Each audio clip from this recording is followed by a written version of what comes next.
நாங்கள் கல்வித்துறையில் ரொட்டிப்பால் ஊழியராக நாங்கள் 10 வருஷமாக வேலை செய்கிறோம்.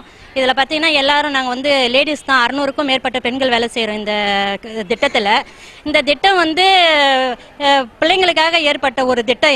இதை முதல்வர் தான் இந்த திட்டத்தை ஆரம்பித்து வச்சாங்க. ஆனால் எங்களுக்கு இன்னைக்கு சம்பளம் 4000 ரூபாய் சம்பளம் கொடுத்துட்டு இருக்கிறாங்க 2012லேருந்து.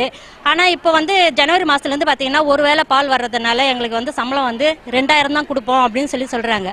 நாங்கள் 4000 ரூபாய் சம்பளம் கொடுத்தே எங்களால் குடும்பத்தை நடத்த முடியல.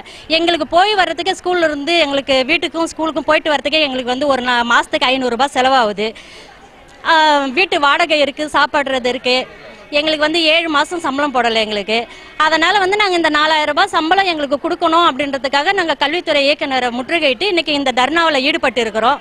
இதுக்கு ஒரு முடிவு கிடைக்கிற வரைக்கும் நாங்கள் இங்கே தான் இருப்போம்.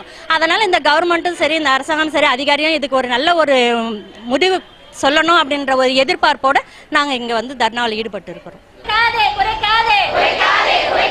சம்பளத்தை குறைக்காதே.